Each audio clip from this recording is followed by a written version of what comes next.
कभी सोचा है कि कोई कौम इतनी तरक्की याफ्ता हो कि वो पहाड़ों को खिलौनों की तरह तराश ले, अपने लिए ऐसे घर बनाए जो किलों से ज्यादा महफूज हों, ऐसी इंजीनियरिंग जो आज भी लोगों को हैरान कर दे। हम बात कर रहे हैं कौम समूद की, जो अल हिजर के इलाके में बसती थी। आज हम एक ऐसे माखज़ का गहराई से जायजा ले रहे हैं जो उनकी कहानी बयान करता है, कौम समूद गुरूर से अजाब तक। हमारा मकसद सिर्फ कहानी सुनाना नहीं, बल्कि ये समझना है कि बेमिसाल हुनर, ताकत और दौलत रखने वाली कौम अपने ही तकब्बुर की वजह से कैसे तारीख का हिस्सा बन गई। आइए इस दिलचस्प दास्तान की तहों को खोलते हैं। और ये सिर्फ एक पुरानी कहानी नहीं है, ये दरअसल इंसानी तहजीब के उरूज और ज़वाल का एक केस स्टडी है। इसकी सबसे खास बात ये है कि कौम समूद को किसी बाहर की फौज ने शिकस्त नहीं दी थी। उनका ज़वाल अंदर से शुरू हुआ, उनके अपने फैसलों और आमाल की वजह से। ये कहानी इस बात की है कि जब कोई मुआशरा अपनी सलाहियतों को नेमत समझने के बजाय अपना हक समझने लगे तो क्या होता है। फिर शुरू करते हैं उनके उरूज से। माखज़ के मुताबिक ये लोग अरब के शुमाली हिस्से में अल हिज्र नामी इलाके में आबाद थे, जो आज सऊदी अरब में मदाइन सालेह के नाम से जाना जाता और यूनेस्को की आलमी सकाफती विरासत की फहरिस्त में भी शामिल है। यानी हम सिर्फ किसी किस्से की बात नहीं कर रहे, उनके बनाए हुए शाहकार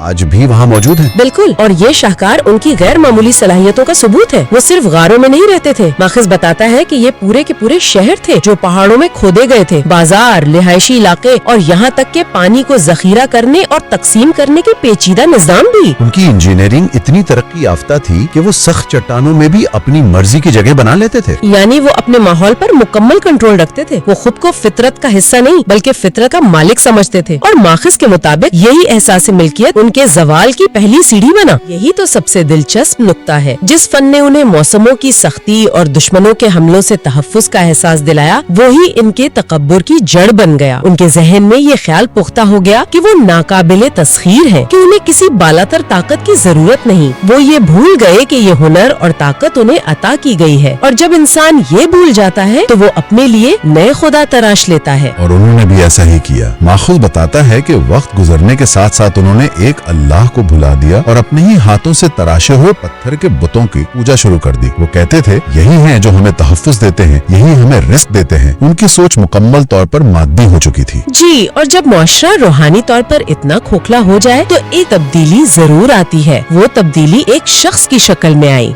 हजरत सालेह अलैहिस्सलाम की बात कर रही हैं। माखज़ के मुताबिक अल्लाह ने उन्हीं की कौम में से एक शख्स सालेह को नबी बनाकर भेजा। वो कोई बाहर से नहीं आए थे, लोग उन्हें अच्छी तरह जानते थे। वो अपनी सच्चाई, नर्म दिली और दानिशमंदी की वजह से मशहूर थे। उनका पैगाम बहुत सादा और वाज़ेह था। ऐ मेरी कौम, सिर्फ एक अल्लाह की इबादत करो जिसने तुम्हें पैदा किया और ये सारी नेमतें अता की। उन बुतों में कोई ताकत नहीं। लेकिन जब किसी मुआशरे में ताकत और दौलत की बुनियाद पर तबकात बन जाए तो सच्चाई की आवाज को उसकी अहलियत पर नहीं बल्कि बोलने वाले की हैसियत पर परखा जाता है। कौम के सरदारों और अमीर लोगों ने इसे अपनी तौहीन समझा। उनका जवाब था, ऐ साले, कल तक तो तुम हमारे दरमियान एक समझदार और काबिल एतमाद इंसान थे। हमें तुमसे बड़ी उम्मीदें थी, लेकिन आज तुम ये कैसी बातें कर रहे हो? तुम भी हमारे जैसे एक इंसान हो, हम तुम्हारी बात क्यों माने? ये इनकार दलील पर नहीं बल्कि और समाजी हैसियत पर मबनी था। वो कह रहे थे कि अगर कोई पैगाम देना ही था तो हम में से किसी अमीर या ताकतवर शख्स पर क्यों नहीं आया, पर क्यों आया? बिल्कुल,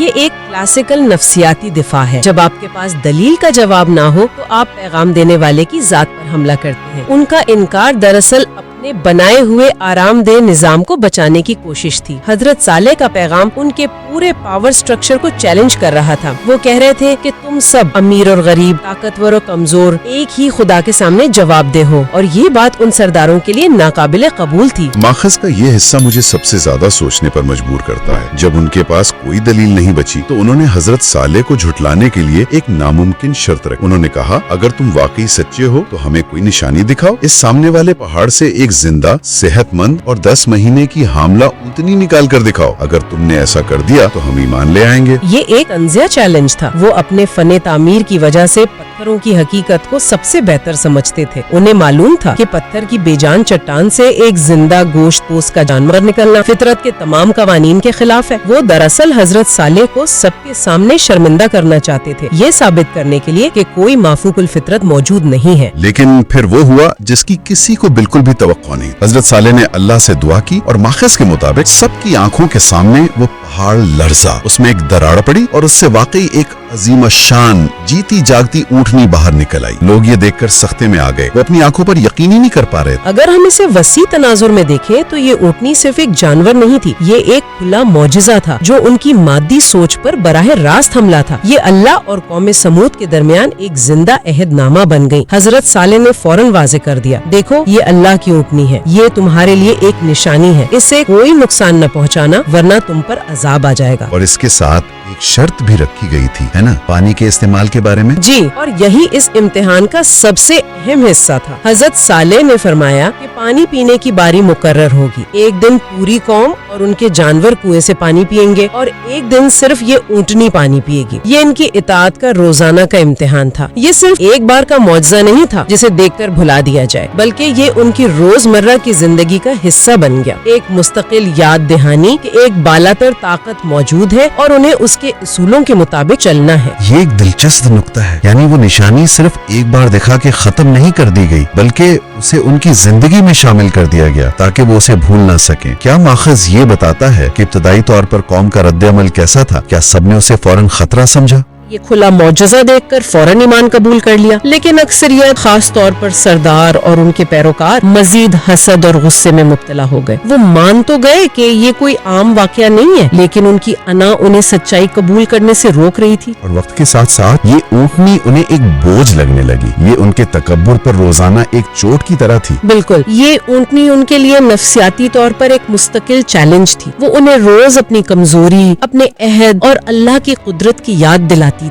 जब भी वो उसे देखते उन्हें याद आता कि वो गलत थे और सालेक सच्चे थे। ये एहसास उनके लिए नाकाबिल बर्दाश्त होता जा रहा था। वो इस मुस्तकिल याद दहानी से छुटकारा हासिल करना चाहते थे ताकि वो अपनी पुरानी मगरूर जिंदगी की तरफ लौट सकें। और फिर उन्होंने वही किया जो हर वो शख्स करता है जो सच्चाई का सामना नहीं करना चाहता। उन्होंने सच्चाई को ही मिटाने की कोशिश की। माखज़ बताता है कि कौम के 9 सरकश सरदारों ने मिलकर एक साजिश तैयार की। उन्होंने कसमें खाकर अहद किया कि वो न सिर्फ इस ऊँटनी को खत्म करेंगे बल्कि रात के अंधेरे में हजरत सालेह अलैहिस्सलाम और उनके घर वालों को भी खत्म कर देंगे। यहाँ उनकी नफ्सियात को समझना बहुत जरूरी है। ये सिर्फ एक जानवर का कत्ल नहीं था, ये नफ्सियाती तौर पर उस सबूत को मिटाने की कोशिश थी जो रोजाना उनके झूठे गुरूर को चैलेंज करता था। उसे खत्म करके वो इस हकीकत से नजरें चुराना चाहते थे ताकि वो अपने बनाए हुए झूठ में सुकून से जी सकें। और फिर एक शख्स जिसका नाम कदार बिन सालिफ बताया जाता है ने आगे बढ़कर उस ऊँटनी पर पहला वार किया और उसे मार डाला। ये अल्लाह के हुक्म से खुली बगावत थी। उन्होंने न सिर्फ अहद तोड़ा बल्कि अल्लाह की निशानी का मजाक उड़ाया और हजरत सालेह अलैहिस्सलाम से कहा, लो हमने उसे मार दिया, अब ले आओ वो अजाब जिससे तुम हमें डराते थे अगर तुम सच्चे हो। उनका तकब्बुर उन्हें मुकम्मल तौर पर अंधा कर चुका था। जब हजरत सालेह को इसकी खबर मिली तो माखिज के मुताबिक उन्होंने कोई बद्दुआ नहीं दी, कोई गुस्सा नहीं दिखाया। उन्होंने सिर्फ एक हतमी ऐलान किया, एक ऐसी मोहलत जिसमें रहम भी था और खौफ भी। उन्होंने कहा, अब तुम अपने घरों में सिर्फ 3 दिन और लुत्फ उठा लो। ये एक ऐसी मोहलत है जो झूठी साबित नहीं होगी। 3 दिन की मोहलत, ये भी अजीब बात है। सजा फौरी तौर पर क्यों नहीं दी गई? इस मोहलत में भी एक गहरी नफ्सियाती हिकमत पोशीदा है। उन्हें फौरी तौर पर खत्म नहीं किया गया बल्कि 3 दिन दिए गए ताकि वो अपने अमल के नाकाबिले वापसी नताइज पर गौर कर सकें। ये एक आखिरी मौका था कि शायद वो तौबा कर ले, शायद वो समझ जाएं कि उन्होंने कितनी बड़ी गलती की है। लेकिन उन्होंने इस वार्निंग का भी मजाक उड़ाया और हंसी में टाल दिया। लेकिन फिर वो 3 दिन शुरू हुए जिनका जिक्र माखिज में बड़ी तफसील से मिलता है और ये